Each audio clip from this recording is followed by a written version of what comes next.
This is Rob Tebbutt for ID Boxing. Delighted, as always, to be joined by former two-weight world champion, the Jackal, here in Manchester, ahead of Joyce versus Joyce-Parker. Carl, been a while. How are you? I'm doing good. Looking forward to a great build, really. I think the build from top to bottom is very good. A load of well-matched fights, but I can't see the main fight being anything other than an absolute barnstormer. Let's start at the top and work our way down. You mentioned there, absolute barnstormer written all over it. Joyce and Joseph-Parker both come in heavy today. I mean, Joseph-Parker's been calling Joyce a lump in the build-up, but he didn't look too small himself on the scale. Yeah, both big guys and coming in the heaviest they've ever come in, both of them, but not looking out of shape. Both still in very good shape. But I think that kind of indicates that, I suppose for Parker anyway, that he may not be moving as much as a lot of people expect. I think he will try and use his speed and his angles and his feet the first half of the fight, but it gets hard moving against someone like Joe Joyce after a few rounds, and there'll be a point in the fight where he's going to have to stand and trade. It's a cracking fight. I'm genuinely buzzing for this one. You mentioned there about kind of using your feet and keeping your distance against a pressure fighter, something you've got experience against in your own career against Kiko Martinez, particularly the first fight for the European title. What's it like in there when you're trying to keep your distance and somebody keeps coming and keeps coming and keeps coming? It's hard, and a lot of the times when you see someone standing after having periods of success and moving their feet, when they plant their feet and stand, that's a rest at times, and it's much easier to do. It doesn't sound like it, but to stand head on head and just punch, punches in bunches or whatever you want to call it, that's easier to do than to get up onto your toes and use your brain and to use your feet. Difficult thing to do, and there's not many boxers who can do it well. I think a Parker can do it well, but doing it against Joe Joyce is a different matter. It's going to be really difficult. Someone who hasn't really been hurt, it looks like, in his career. Things seem to just bounce off his head.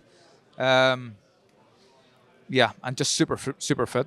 Fight of two halves is kind of the term that's been thrown around. Joseph-Parker and his speed and mobility early on in the fight, and that relentless juggernautness of Joe Joyce in the second half of the fight. Is that how you see it? That's how I see it. I think that the Parker will be well in front in the first half of the fight. Joyce will come on strong the second half. It could be 6-0 at the halfway stage. And Joyce could take over and win the next 6 rounds. That's genuinely how it could go. Does Parker steal around somewhere, in one of the last ones or whatever? I think it's going to be a fight of two halves. Genuinely, I don't think there's going to be a stoppage. I think it'll just be a great fight. Genuinely. While Parker needs to kind of use those attributes that we've mentioned, the speed, the mobility, is it important that he lands something early on Joe Joyce? Yeah, you have to do it, and especially an aggressive, come forward pressure fighter like Joyce. It's important to give him something to think about.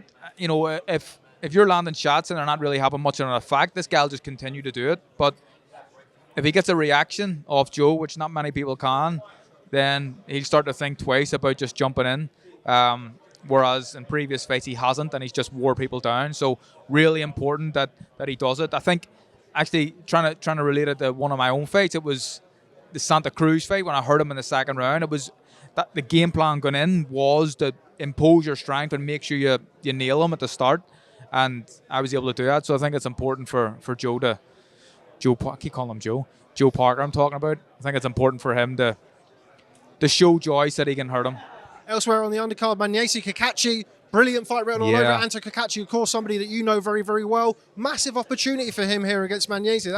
That's another one that should deliver for the fans. Yeah, I think it's a good fight. Magnesi is a come forward pressure fighter, a lot stockier, shorter than Antwi. But Antwi is, in my opinion, one of the most talented fighters that Ireland has ever produced, but he hasn't lived up to that reputation on fight night yet. But he just needs a break.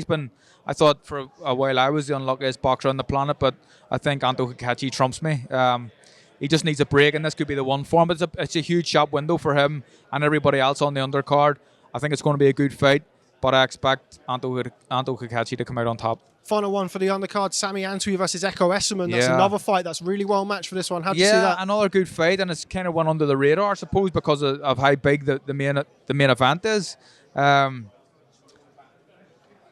I like Essuman. I think he's a good fighter. High output. extremely fit. Yeah, I think Essuman wins this one. I don't really know how it goes, but I'm pointing towards Essuman. Obviously, the main event it has the WBO interim title. A lot of talk around the heavyweight division at the minute. Of course, Fury-Joshua is seemingly on the verge of being announced. What do you make of that fight if it does happen for December the 3rd? Oh, it's a great fight. It's still a huge fight. And Joshua, I think Joshua's a dangerous fighter. You know, he'll be coming off the back of 2 defeats against a very good fighter in Usyk. I think his ego will be a little bit wounded as well. But it's a fight that he can win. I think the Fury is clearly the favourite going into the fight. But AJ can win this fight. I don't think it's as one-sided. If the fight does get made, that is, I don't think it's as one-sided as a lot of people make out. And AJ, I think he'll go out all guns blazing. Whether that's enough for him to win or not, I don't know. But hopefully it can get done. And, you know, it'll be an honour for me to work on a fight of that magnitude. The winner of that, potentially at least, we get the undisputed fight with Oleksandr Usyk. Yeah. 2 questions, really. How impressed were you with Usyk against Anthony Joshua last time out? And does he beat the winner of Fury versus Joshua? Oh, I don't know. I was really impressed with him. I think he's a fantastic fighter, and he's getting better as a heavyweight. He's growing into the weight. Incredible fighter. I love everything he does. I love his angles. I love his movement. All round, he ticks all the boxes. Does he beat the winner of Fury AJ? I'd be edging Fury to come out on top in that fight if it does get made. And I think Fury says in a fight with Usyk may just be enough for him to win the fight. I don't think it's an easy fight for either guy. But I think Fury says just maybe enough for him to win it.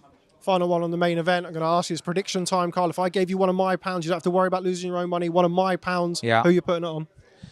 I'm going to stick with us. Do you know what? I've changed my mind loads of times in the last 5 minutes. I don't really know, but I did say on air a little bit earlier on, last pound, I would stick it on a Joyce-Parker points win. Okay, well, before I let you go, we are in Manchester. I'm sure it brings back some happy memories of a big fight that you once had here with Scott Quigg. Good to be back in Manchester. Yeah, like Manchester, I've had a win and a loss here in this arena. Obviously, a defeat against Josh-Warrington as well, but fantastic arena. There's been so many huge fights.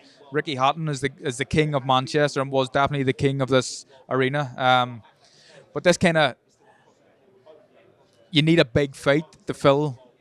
I was going to say the MEN, the AO Arena, and this fight does it justice. I think it deserves to be on a big platform like this. Okay, well, Carl Frampton, always a pleasure. Thanks very much for speaking to ID Boxing. Enjoy the show tomorrow night. Thank you, mate. Thank you.